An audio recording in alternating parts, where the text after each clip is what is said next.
Liverpool is no longer the defending champions. Liverpool are now the defensive champion. Because mafans wao kazi yao tu ni kudefend your team. Now they're just defensive. Yes. Mimi kuna watu waliniambia niliwachomea bet. Utasalimiwa. Na hasidi hana sababu. Wewe sasa. Ujamani kali alipata mkosi. Yeye alipata mkosi. Alipata mkosi.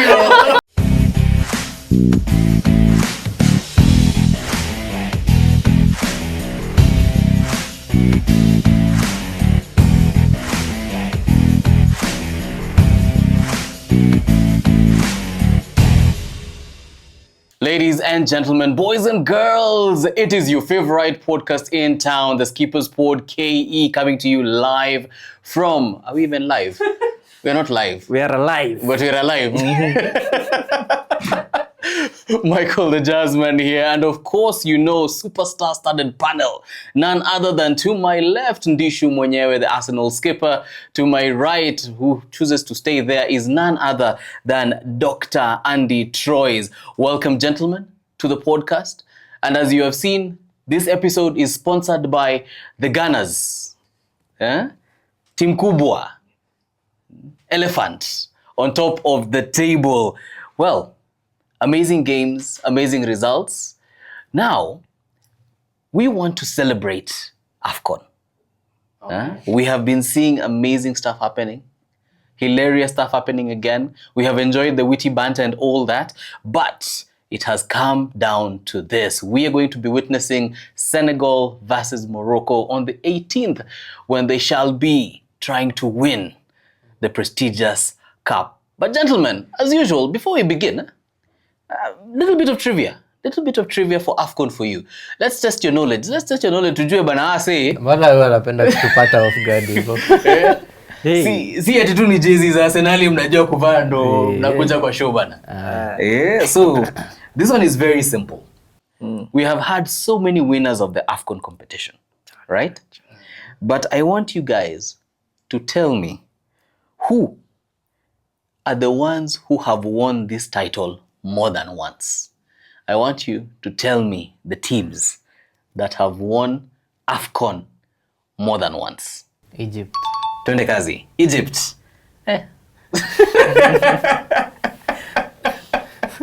They have won the most. Yes, Egypt has won the most. They're top. They're leading with 7 trophies.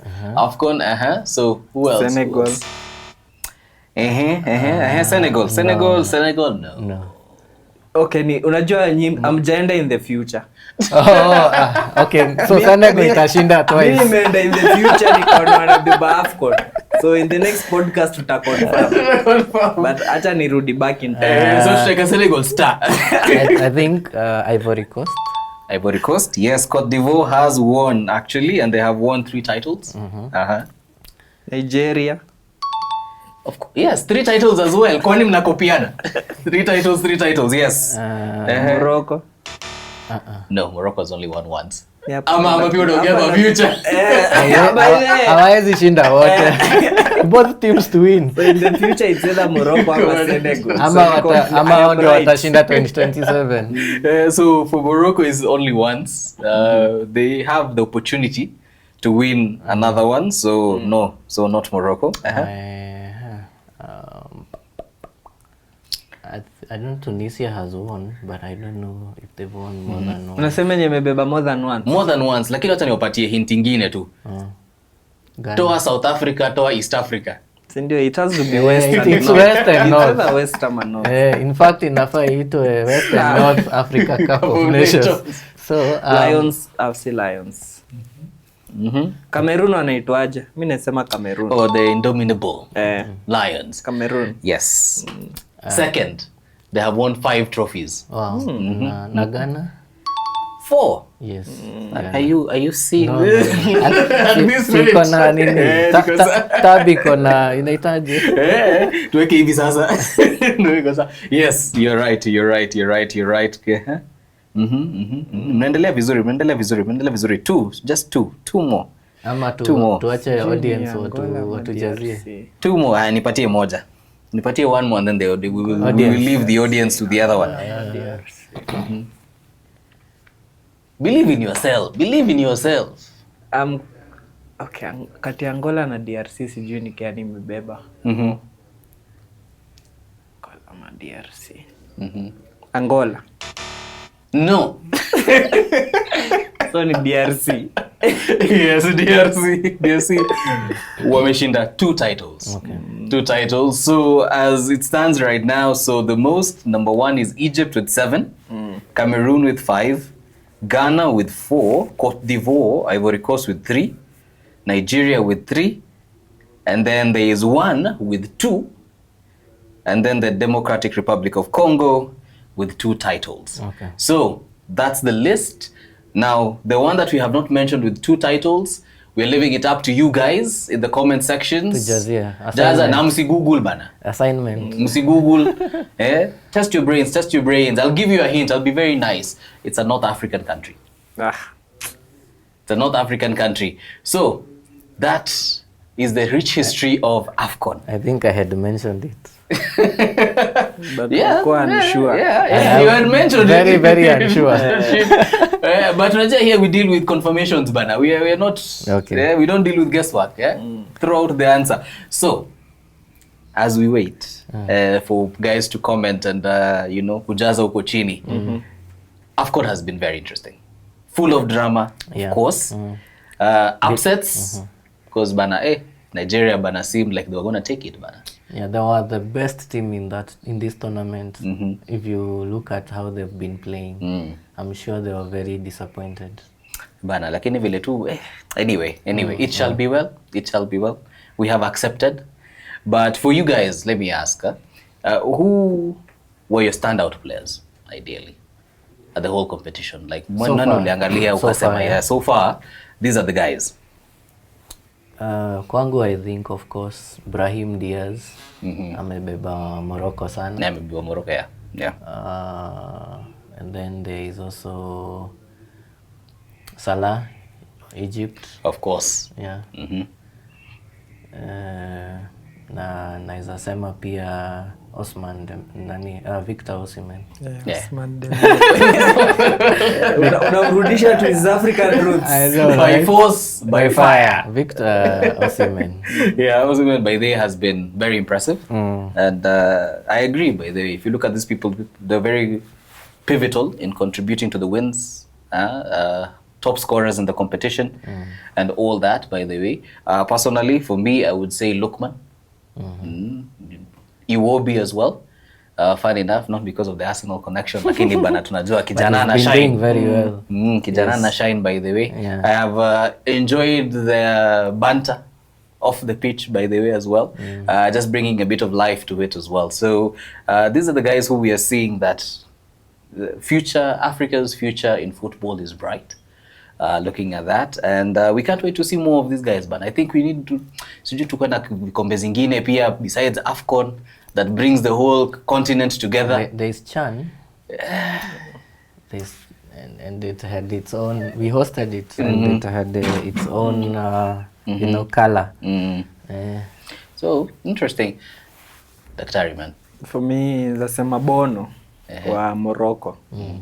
So it's been very instrumental, especially making use of big saves. So when you have a goalkeeper mwenye anaweza wabeba when mko chini. So unajua nasemanga mnaweza funga bao mingi lakini kama mko porous nyuma. So naweza sema for me and even especially in the final, I think atakuwa one of the key players kuhakikisha either if Morocco are to win that game, then Bono lazima kuwe in his A game. Akiwa in his A game, then Senegal might have a difficult game. Na pia anaweza sema for Senegal anaweza sema pia mchezaji kama Mane. Pia yeye ameshow in this Afcon that hata kama is aging like fine wine.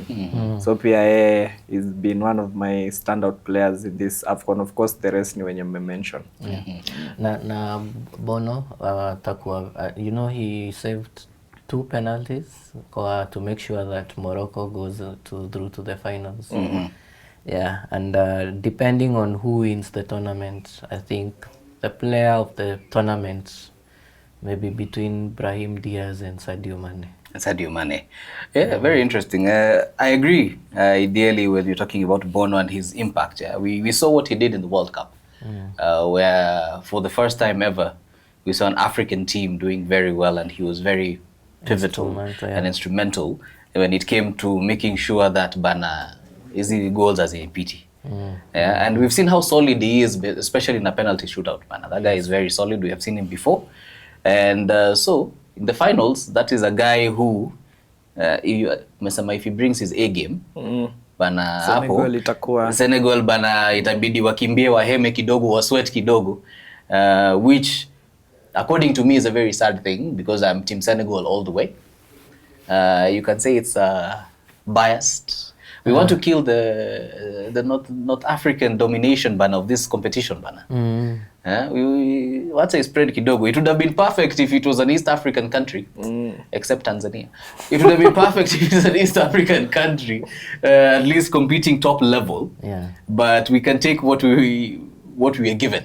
Yes. Yeah. So maybe ni Senegal bana. I think Morocco is also a very tough team. Senegal has been good, but mcheza kwao hutuzwa, so yes, they have home advantage and the crowd pushing the 12th man, so they'll have advantage of playing at home. Are you saying so Kenya will have home ground advantage? Yeah, we you saw how home advantage pushed us in Chan. Was it home advantage or was it the money? Lakini huwezi downplay hiyo kelele ya mafan.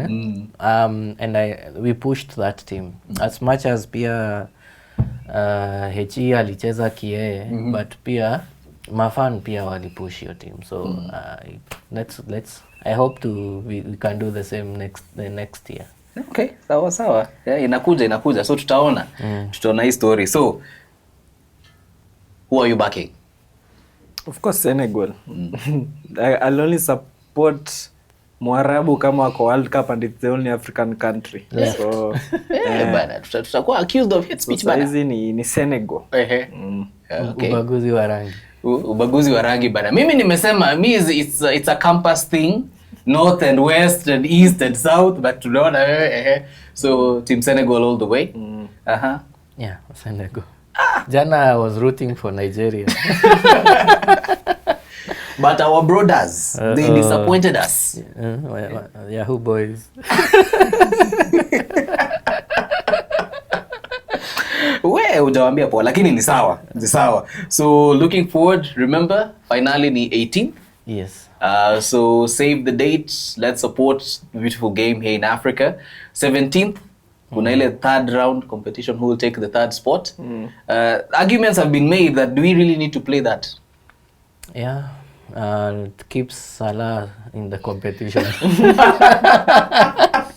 Nimekuona bana.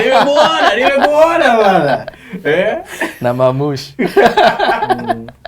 But umeshamalizana na hawa say bana. Anyway, na shida si bado wako na competitions zingine. They have other fixtures, so yeah. Okay, interesting. Same thoughts ama wewe unasema tatu icheze ya kupanguza machozi. Unajua mmeshindwa bana, you already demotivated, but you are looking at going there alafu sasa mna. But I think for that match Nigeria will easily beat Egypt. They are the stronger team. Okay, interesting. But Nigeria as well, as much as it's been a good team, it has always been falling short as well when it comes to such things. But we wish them the best. And we know they're a good team. They know they represent us so very well. So let's see how it will happen. Now, from Africa, let's take a flight back. From Marrakesh. Yes, now we're going back to Europe. Okay, to where? London? We're going to England. Okay. We're going to England where we saw amazing game weeks happening. Yes. There was a crazy ton of events. We saw teams losing points. Teams failing to gain advantage where they were supposed to gain advantage. We saw different cup competitions coming in, right? We saw the FA coming in. We saw Carabao coming in. Interesting results. Interesting results. Good test for new managers as well. So let's begin, ideally, with let's start with the cups, and then we shall go now to the league competition. So FA, right? Third round. How was it for you guys? Is it any upsets, any shocking things that you witnessed? Nothing. Hakuna any shocking thing. At Tottenham? In fact, it was a very easy. It was a very tough week for Mwarabu. Muhindi. Yeah, because it was easy to predict, and all those matches, because it's really teams in the top, bottom of the those really ranked competitions, leagues against the top teams and all the big teams. I think apart from who? Tottenham. Spurs. Tottenham. And we know who they are. Tottenham. Mjama anarudisha bottlers. Conversation. And we know who they are. So it's not surprising that Tottenham lost. The way they've been playing this season, they've been inconsistent. So vitu zingine you expect anything. Tottenham and Man U expect anything to happen. It can go either way. Okay. Yeah. Unless they surprise us, but we know what to expect. Because of course, Man U pia mimi nilikuwa na expect Brighton to win. Yeah. The Red Devils were sent back to hell. Na wangeshinda, wangeenda kukutana na Liverpool. Interesting, eh? Yeah. So you would expect nothing less than an inconsistent or a loss for such teams like Tottenham and Manchester United. It's not really shocking when they do, because it's news when Man City, Arsenal lose, but then these others have been losing, so it's not surprising anymore. Hey, bana, see, at least munge vizuri joa say, you know we need them to beat Man City, bana. Mi hapo hakuna hope. Kila mtu ashinde game zake. Hakuna hope. Man City ishinde 2 game. Tukiwa na Man City huko mbele tutajishikia. Tutajishikia wenyewe. Hutaki hapo nini? I don't encourage ati kama sisi amngeshinda. Lakini unajua umesema hivyo umenikumbusha last season. Last season ile not previous. 2023-24. Enye Tottenham and Son. Yeah. Alikuwa wamepita. Bana hadi Pepa kaketi chini bana, alijua ligi imeenda. Leo niko na mamedhali, mtegemea cha nduguye hufa maskini. Hey bana. So wacha Man City ishinde, kila mtu ashinde game zake. Okay, interesting. Carabao, the final, semis, first leg. As things stand, hata tochane na final semi. As things stand, hiyo ni Wembley, ni Arsenal Man City. Juu itakuwa news if nini watamanage kuoverturn deficit yao ya 2-0 piga Man City, even to score 2 goals at Etihad without Man City replying. If ingekuwa Tottenham, yes, but ngumu. Na pia sisi Chelsea inahitaji itupige kwetu ndo at least maybe peleke game extra depending on the number of goals. So we can say now unless kitu happen, unaona. So ni kumaanisha finally ni Arsenal Man City. So maybe naweza sema nilikuwa a bit surprised kwa both matches juu kiangalia Arsenal sisi tumestruggle sana kuwin at Stamford Bridge in any competition. So at least tulitoa hiyo curse. So alafu pia it's a game that Arsenal ilikuwa inafaa ishinde convincingly. So yes, we won 3-2, lakini I wasn't impressed. Alafu ukiangalia pia Newcastle, nilikuwa nadhani maybe watapatia Man City a hard time, lakini pia walikuja ni kama wako like Man City, I think hiyo Semenyo amekuja tu ni kama tu ni kama tu alibadilisha tu nguo but unaona hit the ground running. So I think mimi naweza sema unless a miracle happen, hiyo Wembley tu tuseme ni Arsenal na Man City. That will be a very huge upset, by the way. Yes, and so England should be preparing for additional team to represent England in Europe next season. Sababu Man City and Arsenal will finish in top 4. So it's a advantage for England. Napo ndio sasa akina Man U na Chelsea wanafaa wavute socks. At least wacheze Conference League. Yes. Okay. Yeah. Okay. For me, ideally, the two takeaways from both matches. The first one for me is Arteta is hungry for trophies. Yes. It doesn't matter how small it seems. Because if you look at the team that he produced against Chelsea, this is a team that typically is, so to say, first 11. As much as, yes, akona depth kwa squad. Apart from Kepa, right? And maybe if Calafiori was well and Nkapie maybe was well. In fact, you saw him starting Timber in left back over Skelly. Over Skelly. Yes. Right? That tells you he was very intentional in winning that game. Meaning he wants to go to the finals, meaning anataka kushinda hiki kombe. By the time alikuwa anamaliza game alikuwa na striker watatu kwa pitch. Na unajua hatujahesabu ama tulikuwa tumehesabu nani Merino. Umehesabu Merino hapo kama striker. Alikuwa na forward. Alikuwa Merino hapo bana. Joeke Martinelli, Gabriel, bado nani ako huko Saka. Alafu Havertz na Merino. So, those are like 5. Alikuwa anaamua by the way, we are going for this. So it seems like he's very serious about winning these trophies. Yani he's taking every cup seriously. And I think if we miss out on a quadruple, then we maybe start to dream about a treble. Okay. And interesting thing, one thing I've noticed about the gameplay as well, if you're borrowing from what we saw when it came to how Arsenal, even though tunaenda Premier League saizi kidogo, how Arsenal played with Liverpool, where the crosses were coming in, but hakukuanga na msee ako hapo ku meet that cross. Yes. So cross inaingia, a very dangerous one. But there's no one to finish that move. Yeah. You know, there's no one to just convert it and give us that goal that we really desperately needed for that game. But then now you see in the subsequent matches, now guys were placed up vizuri. You see? I think they learned and they are working on it. And every game it helps to improve the rest of the subsequent matches. Yeah. So and you can see there's good attitude, the passion from the boys. They're also hungry. I saw Saliba mention that he would be very disappointed if we don't walk out with a trophy this season.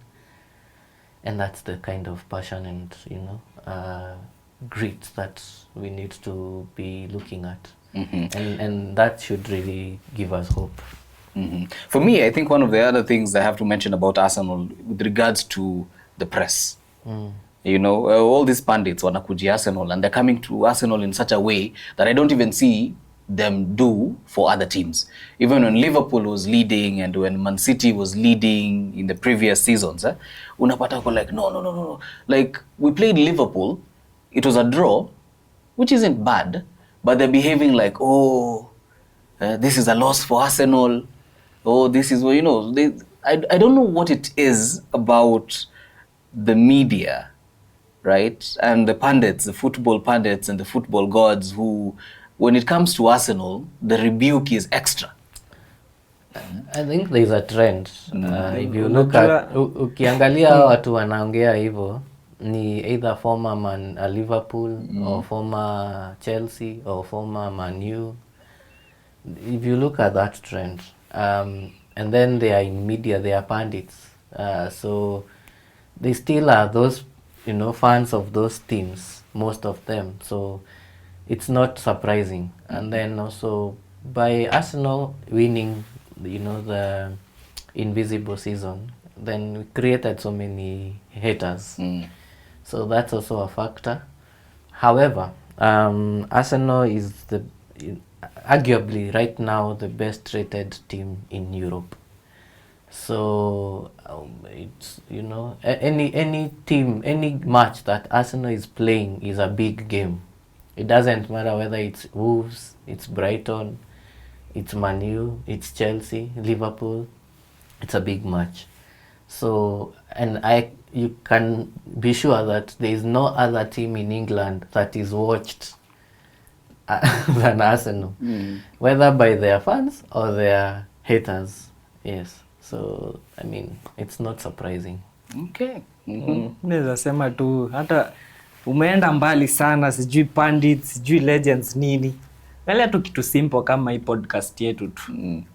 Watu wanatuingilianga for no reason. Sijui ni Arsenal, sijui nini, unaona? So hizo jezi. Ati jezi zinakaa ovyo. Zimeparara. Na zinakaa poa by the way. Zinakaa fit. Tutakuita kwa hii podcast ndo sikie quality hii. Unadhani ni kama hizo. And if you're wondering the reason why we're wearing this one represents Africa. Because this is a special African jersey that they produced. This is we are celebrating Africa today. So I think the reason why watu wanabonga sana about Arsenal ni juu this is the only time you can make content out of Arsenal. So all these people wanajua this team is on the verge of winning something big, and then when we do itakuwa ngumu sana kututoa hapo. So majority of watu wenye wanabonga ni ile yenye it's like wanaona sasa tukishinda itakuwa ni kama sasa watakuwa naongelea nini ingine, because ukibanta Man U there's nothing big inakuja, kwa hakuna traction. Ukibanta Chelsea, Man City there's no traction, lakini when you banta Arsenal then you get a lot of clicks. So wengine ni ile yenye tu ame notice online if you mention anything about Arsenal watu wana nini. Jonathan ukiona watu kaki na Gary Neville wakianza when Arteta alikuwa anakuja, ndo alikuwa one of the biggest critics wa Arteta. So hizi yeye hata ndo ako like I think he's doing a good job. He has really transformed this team. Unaona, so nile yenyewe umehate ukakosa anything else ya kuhate, sasa imebaki tu upende. Because anasemanga haters are fans in denial. Na hasidi hana sababu. Wewe sasa Ujamani kali alipata mkosi. Yeye alipata mkosi. Kamwambia ona bebu kenda kwa podcast. Ati hasidi hana nini? Hasidi hana sababu. Ile ingine alikuwa amesema nini? Ndugu ani. Ati jibu mtegemea ndugu atakuwa sijui nini. Hata mimi natafuta mkosti next. Taachilia kengine kabla tumalize. Kama kuna kamkosti huko uni DM alafu unipatie misemo na methali. But you know, they don't have to have a reason. They don't, because wanatuchukia tu for the sheer fact that we exist. Na unajua mimba ifichiki.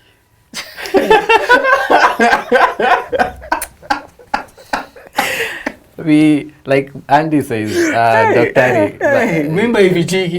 We are just about to give birth to trophies. Umesikia? Bola ifichiki. Maana sisi tumeka yetu hapo. We are about to give birth to trophies. So they are jealous. They are jealous, and rightfully so. Anyway, I'm still coming to terms na misemo. Wahenga wahenguzi. Respect to Wahenga. Dropping wisdom. Man. Okay, but it's true. I think what other people are looking at, I think they're just ideally showing the fear that they have within them. They're afraid that Arsenal is great. Yes. Afraid of playing second fiddle to a team that they're used to kicking down. Now they've noticed, ilifika kwa transfer window wakaona nyewe Arteta amefanya kitu kwa transfer window, wakanyamaza. After some time tena, these players too many, too concentrated. Wanaona okay, this guy is actually delivering. And it shouldn't really come as a surprise for them, because Arsenal has been deliberate about this.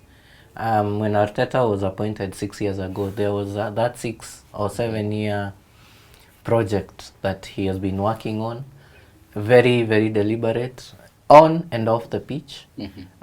Started with the squad and, created depth in defense, keeping goalkeeper position, midfield, and now we've been able to sign a striker. And also replacing the sporting director. Andrea Beta is arguably the best, sporting director in Europe.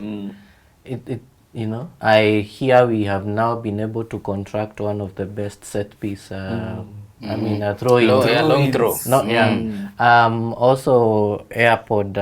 What is his name? The assistant who trains the team for set pieces. We got him from Man City. Everything has been calculated. It is not by chance. It is not by chance. Sikubahatisha. Na wachunge sana because tukianza kushinda hatuachi. Which is true. And then even if you look at the criticism that comes to our players, right? If you look at the amount of pressure and negativity that we're getting from Tukama Yokores, right? But then you're forgetting, uko na watu wengine kama kina Sesko, who are not even, they're not even getting any of this outrage. Yeah. People are not even looking at them. If you look at Wirtz or Liverpool, the guy, considering this guy has been bought by millions, basically double the amount that Yokores came with. And the guys are not even speaking about this person. Akina Garnacho. Guys are not like I'm still healing from Garnacho's brace bana. Lakini other than that brace, amekuwa not at par with, I mean, expectations. Akina, I think Pia Esteval has not lived up to, you know, the hype and all that. Kina Zhao. We are scrutinized more. When we celebrate, there's a problem with how Scary celebrates. When we score set pieces, we become set piece FC. When we now employ own goals. Own goal FC. Na tutaitwa majina zingine mingi pia. So even when we score in open play, it's because they made an error. But we forced that error.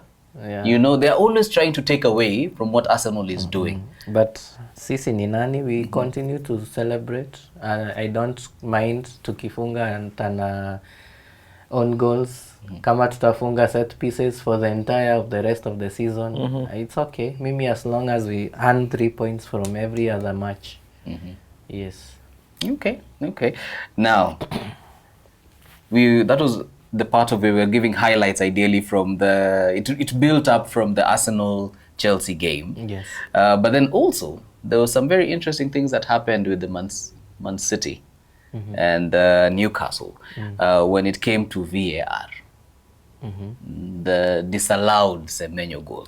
Oh yeah, that was unfair. And that was a very controversial time. That was unfair. Right. That goal should have stood. That's from where I sit. So that was an error. Yeah.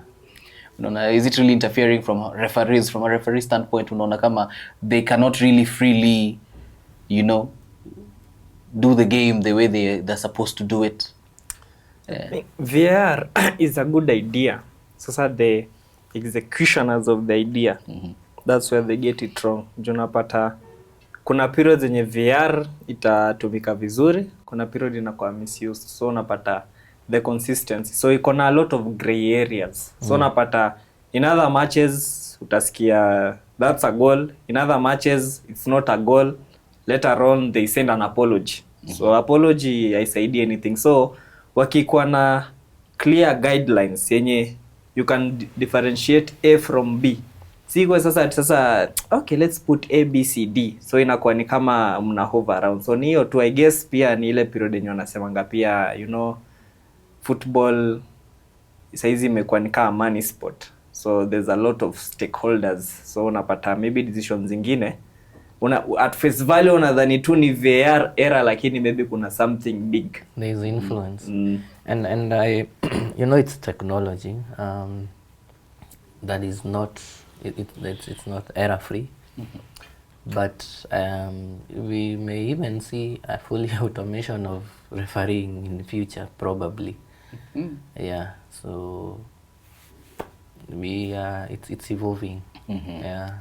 So, but I think at the bare minimum is, as much as we're bringing this new technology, this technology has been put there to make sure that we enjoy the game, to make sure that there is fairness in the game, to make sure that the game grows. So I think they just need to be very careful that this new technology that I've brought in to now have the opposite effect, and now it is hindering the enjoyment of the game. It's hindering the building of the game, right? So it is there to ease, the game, build this beautiful sport that we love. But if we're not careful about it, and if we're trying to scrutinize everything, and we're using it, sometimes I feel like they weaponize VAR. It starts becoming a tool for achieving, I don't know if it's biases zenye zinakuanga hapo, we do not want EPL to be like La Liga. We know what happens in La Liga and the influence that specific people, we shall not name them, but you know them, specific people have over the game, where they have influence over specific referees and give them some stipends, saying, no, it's not a payment or bribery or something. It is just for them to give us, I don't know. Or call them for pre-season tournaments in Dubai. So, that's what we don't want in EPL. We don't want that kind of oversight. It's already in EPL. It's already in EPL, and we won't name names, but we know that it's been happening. When a certain owner of a certain club organizes a tournament and invites Premier League referees to ref that tournament and pay them hefty salaries, then there is a possibility of bias, even in the league. Yeah. Okay, interesting. So hapo ndo sisi kama mafans tuna come through tupige hizo kelele zote, tunajanga tumeresist. Kenya showed people you can resist. You can resist and go to the streets when you think things are not working for you. I also think we have to have the same type of loudness when it comes to certain things that we feel are unfair, because at the end of the day, personally, if Newcastle and Man City ended in a draw, that would be so unfair for me with regards to Man City, considering that disallowed goal. Yes. Yes. Deep down, as much as I don't like them, but I don't want to see them going down in such a manner. Unajua, if you're going to defeat somebody, defeat them properly, bana. Fairly. Yeah. In a fair pitch, on a level playing field. You don't want to, hii assistance za huku nje bana, because pia it lessens the victory, the sweetness of the victory, to know that we earned this. Yes. And that's what football is all about. That's why as much as we normally cry on some certain things that we want things to go this way, but imagine now 3 months from now, when we have already won the league, and we have Carabao, na ife ndo hiyo tunachukua. Tufanye aje ikifika hivyo, tuitie mafano wa Arsenal wote, tuchinje mbuzi. That sweetness, because we have earned it. We have gone through the mud na Arsenali. Now we see it, and I think that is the beauty of the game. So these VAR things that are coming through zinajaribu ku influence the game. We should caution. And it's sad. Yes. Very sad. Okay. Now, we have spoken about the cups, and mumesema it was rudimentary. It was something that you were expecting. It was not like anything that was out of the ordinary, But was it also the same when it came to the previous game week? Kama mimi nilisema a lot of draws. The draw ilitokea kwa game yenye sikuwa na expect Arsenal Liverpool, lakini nilinotice majority of the games zenye nilikuwa nimesema kutakuwa na a lot of draws, so kulikuwa na a lot of draws. Ama kama team zenye zilishinda, majority ilikuwa fine margins. So I think other than team kama was it not Bournemouth, Brentford, I think hiyo ndo ilishinda na a huge margin ya +3. So hizo zingine ilikuwa tu it's either 1 goal difference ama draws. Ilikuwa tu 1 goal difference ama draws, na zingine unapata ni last minute. So mimi naweza sema mimi I wasn't surprised. Mimi nilikuwa tu within. Mimi kuna watu waliniambia niliwachomea bet. Utasalimiwa. So disclaimer that these predictions are mine. Please do not attempt to use them for betting purposes. Tumieni zangu. Nakupe commission. I was accused, brother. although there are matches I got right, many of them, Palace na Villa, I think went the way we had thought. Brentford, as Dr. says, we need to surprise. Brighton na Man City, I had predicted Man City would win, but pia inakaa wameanza kuingia hiyo ligi ya Man U. Wamekuwa kings of draws. By the way, they've drawn the last 3 Premier League matches. Yes, they have. Man U. Waendelee na huo moyo. Then Burnley na Man U wasn't surprised. In fact, I would have also expected that Burnley would have beaten Man U. Yeah. Of course, we were very disappointed na Arsenal-Liverpool draw. But again, Liverpool is still the defending champions. I don't know if they are still defending it now, but they are the previous season winner. So you have to give them the respect they deserve. They will up their game every time they come to meet Arsenal, as much as any other team would or does. Walitoka bila shot on target For the first time in so many matches, you know. So it shows you they were really not interested in winning, because probably they knew wakienda mbele sana they will concede huku nyuma. They had the possession, but they didn't use that possession. Second half tulipelekwa mbio. And I think we should have gotten a goal in first half. We were very wasteful, those crosses, and I'm sure we will learn from them. You know, before we hear from Daktari mwenyewe, I would say this: Liverpool is not the defending champion. Liverpool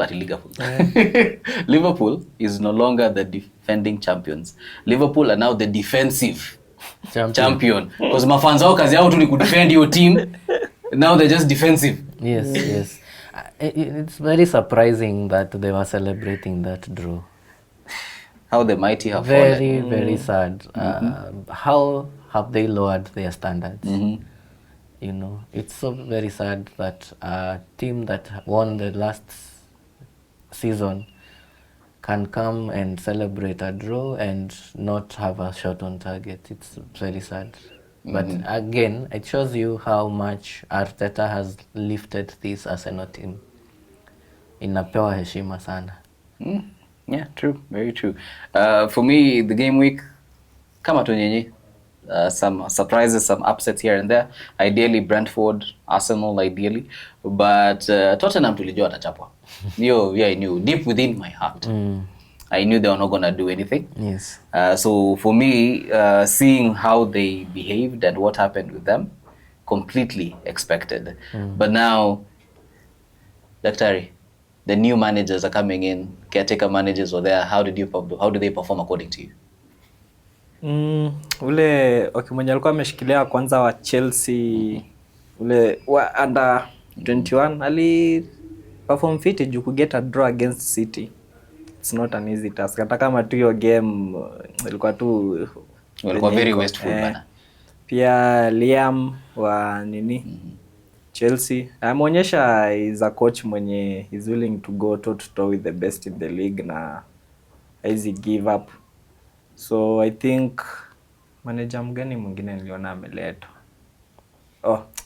Nani bado sijaona game yake vizuri. Karika those kwa hiyo game ya Man U na Brighton ya FA, but so I think Carrick tutamwona vizuri against City. So for caretaker managers, I think especially for caretaker manager uko na ile luxury unaweza sema like you're not the real deal, so hautakuwa na a lot of scrutiny. For hao wenye wamekuja wamepatiwa kandarasi Kiswahili kandarasi, si ndio? Wamepewa kandarasi. So also I guess tutaanza kuengage maybe in the next 5 or so run of results.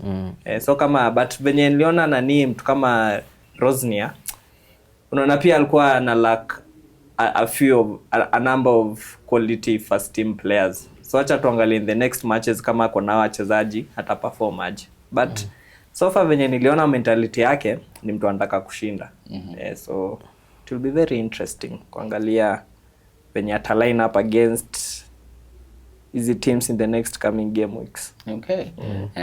So go getter. Umesema ni mtu anataka kushinda. And that's the mentality that people need to have, especially when you're playing FPL. Yes, Fantasy Premier League. And the Skippers Pod, of course, we have our own league called the Skippers Podcast League, where we would want you guys to join. So as usual, kuna code enye is being displayed. Use that code so that you can be able to join the league, and let's see how hungry you are in making sure that you get those points. How was FPL for you guys? Is it what you expected? FPL mi bado niko pale kileleni. That is what that matters. So can you beat me? If you can, join the league. Yeah. We did a Liverpool and Arsenal as well, because we had the similar points. Hata kama nilikuanga na 9 points na 5 points kwa bench. I hadn't noticed. So we have been separated by a wide gap. I had not noticed. But in terms of game week points, you had a similar points. Tulidraw. Tungekuwa tumeenda head to head. Ingekuwa draw by the way. Wow. Okay. Mimi niliwashinda hata kama nina points 3. Nilikuwa nataka kubig up mtu kwa league, nikafungua nikapata alikula negative mingi sana. Nikawacha but Granite FC ndo kama alikuwa amepata the most 72, lakini alikuwa na negative 8. But then mwenye na so I think sasa maybe inakuwa ni Samunjue na Phoenix. Phoenix ndo alipanda kidogo. Yes. So big up Samunjue. Nakwambia kwa hii Skippers other than Phoenix, Royal Phoenix ndo iko juu. Zingine zote ziko maintain skipper ndicho ame-maintain, lakini wengine wote kiwa na headmaster ama headmaster ndio amejoin na Granite FC huyo pia ame-maintain position. The rest watu wana slide down. Tuna slide down mdogo tu. Anyway, tuko sawa. Combo tunakuona. Pull up your socks. Man. Na watu wa manage team zao. Yes. Super strikers, man. But maybe to wape tu tips kidogo in the coming weeks. I think sahi ni time ya kutafuta maplayer wa Chelsea. Because they look like they have very good fixtures coming up.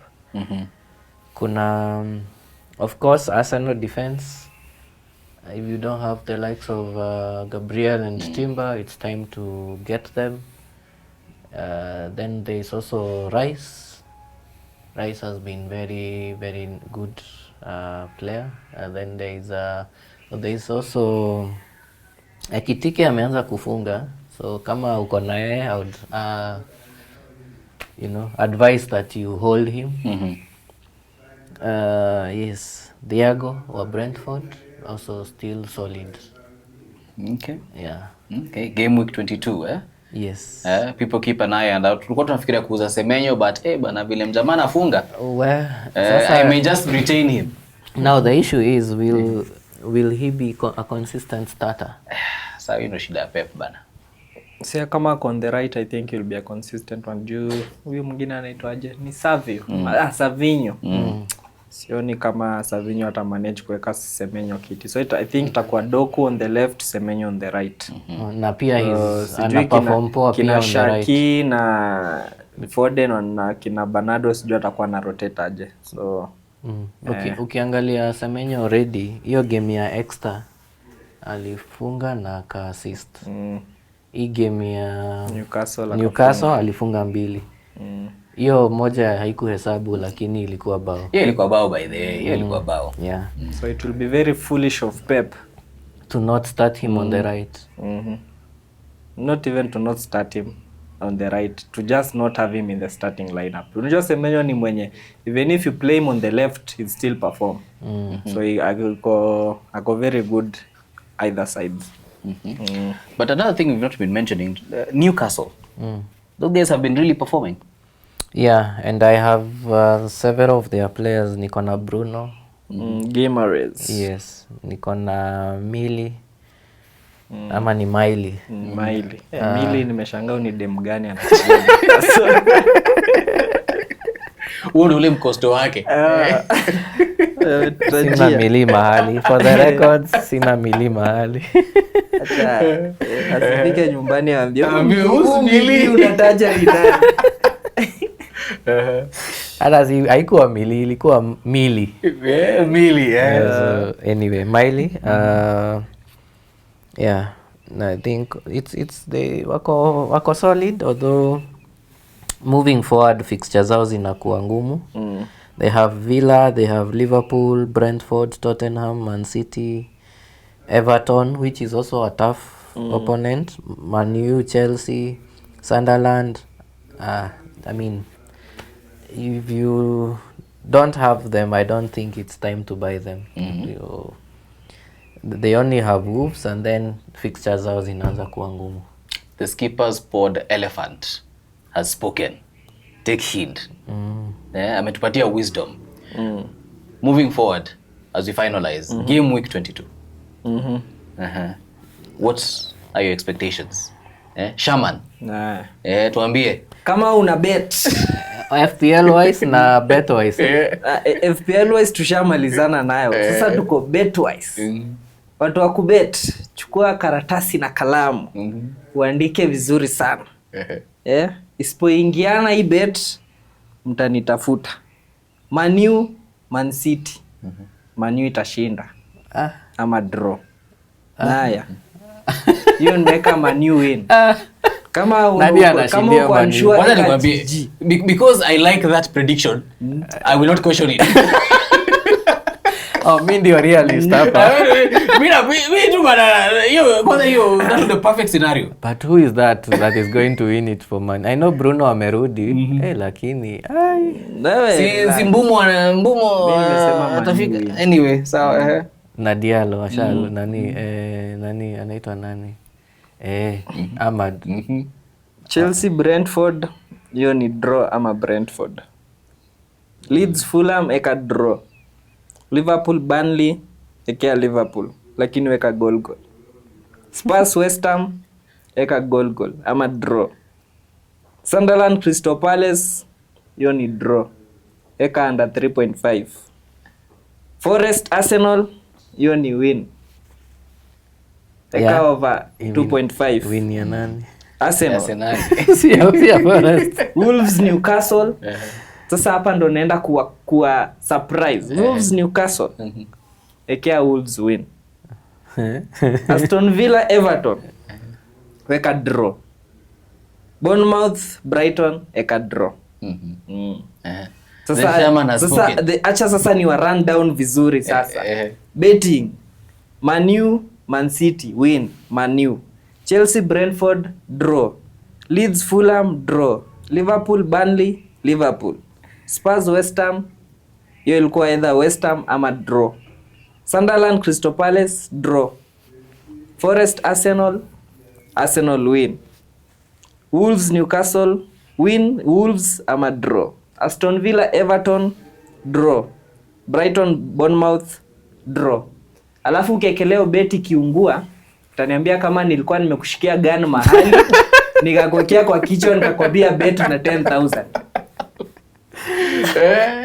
You rest your case. I rest my case. Nisikujua hapo na DCI nimepoteza watu.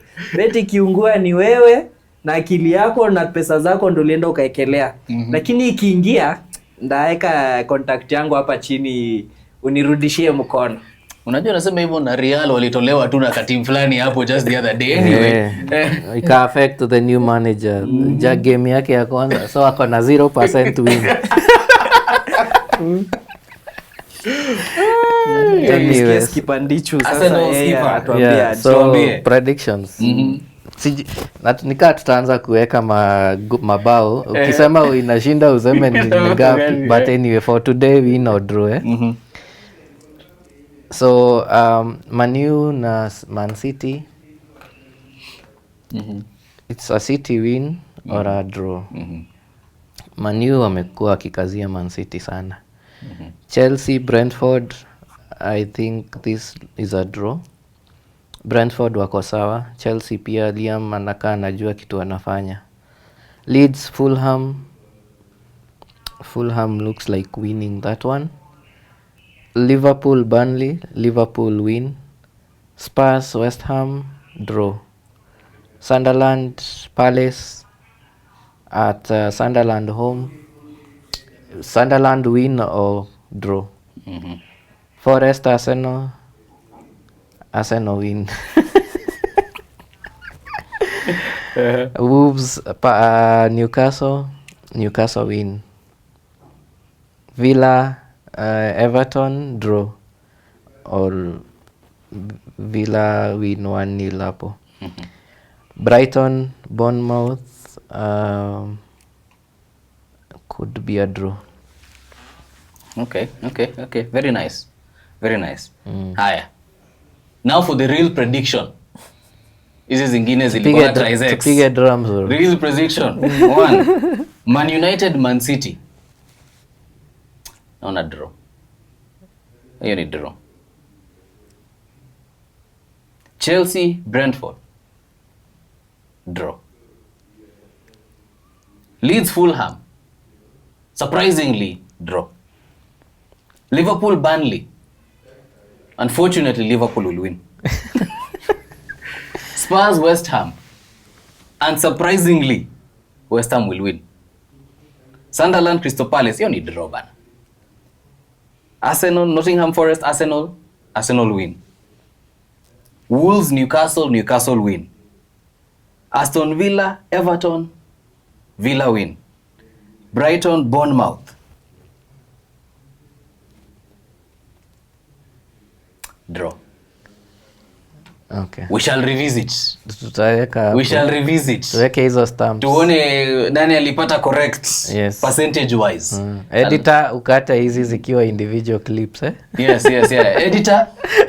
Editor. I know editor unasikia. Editor, you see.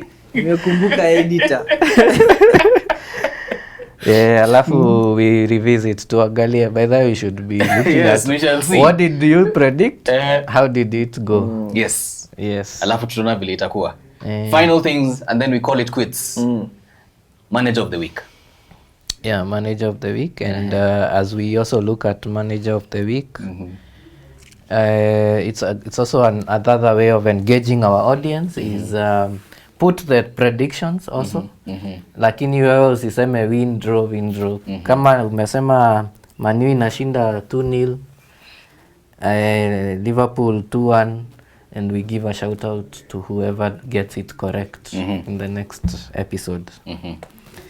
But what manager of the week mwenye alibamba sana huko kwa ni cup games ama ni nini? Zote tutale ulikuwa unaweza sema. Week 21. Wow. I think Brentford. Manager wa Brentford, we didn't expect that. To beat Sunderland. Sunderland wamekuwa very tough team to beat. Although si ati wamekuwa wazuri away, but we didn't expect a 3-0. Okay. Daktari. Manager wa Fulham. Nimesahau jina yake. Kunipigia Chelsea. Especially almost in the dying embers of the game. Yeah, at least alifanya kukakuwa na a lot of peace in London. So and that was also a London derby.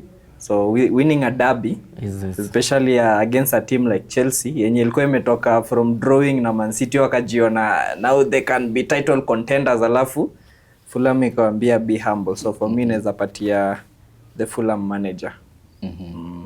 Okay. Yeah. Then tujasikia your dying embers of the game. Tumesikia? Ni sawa. Anaitwa ongeza msamiati tu hapa kule. Anaitwa Marco Silva.